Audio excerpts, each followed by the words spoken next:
नाटक जर तुला पसंत पडलं असेल, आमचा अभिनय जर तुला आवडला असेल, आमचं गाणं नाटकातलं तुला आवडलं असेल, आमचं नाटक जर तुला आवडलं असेल तर आम्ही म्हणू ते आम्हाला दे. आणि जर तुम्हाला आमचा अभिनय आवडला नसेल तर ह्याच्या पुढे नाटक करायला इथं पाठवू नको. तू आम्हाला आम्ही म्हणू ते देशील तरी आमचंच कल्याण आहे, आणि तू जर आम्हाला इथं नाटक करायला न पाठवशील तरी आमचंच कल्याण.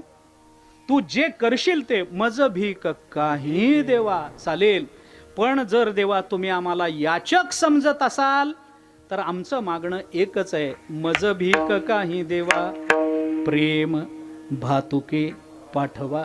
आम्हाला प्रेम पाठवा. का पाठवा?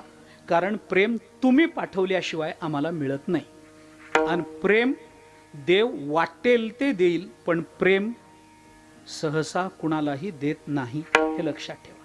हे लक्षात घ्यायचं नाही. तेवढं मागायचं. का मागायचं नाही त्याचं कारण आहे.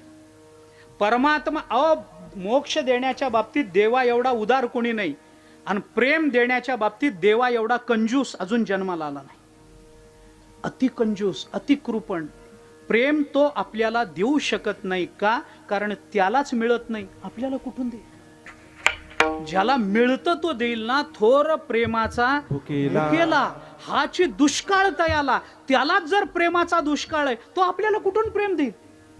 तो कुठून देईल? त्यालाच मिळत नाही, मग त्याला प्रेम मिळत नाही, आपल्याला देत नाही. देव प्रेम देण्याच्या बाबतीत कृपण आहे. का कृपण आहे? त्याचं एकच कारण फक्त सांगतो. एकच कारण. प्रेम अत्यंत नाजूक वस्तू आहे. अति नाजूक. प्रेमा एवढं नाजूक या जगतामध्ये देवही नाही. ऐका, देवही नाही. देव किती नाजूक आहे आपण पंढरपूरला जाऊन बघा. देवाच्या हाताला बोट लागलं तर बोटाचा खड्डा पडावा. परमात्मा किती नाजूक. पण प्रेम हे त्या देवापेक्षाही नाजूक आहे. त्या देवापेक्षाही प्रेम नाजूक. किती नाजूक, काय नाजूक मी सांगत नाही आपल्याला महाराज. नुसतं ते प्रेम बोलून दाखवण्याकरता तोंड उघडलं तर प्रेम नासतं. दूध नासायला दुधामध्ये लिंबाचं बी पडावं लागतं.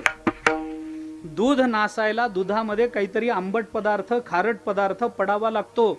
निदान वाईट माणसाची नजर तरी पडावी लागते तर ते नासतं. पण प्रेम असं आहे महाराज, त्याला शब्दाचा वारा लागला तरी प्रेम नासतं.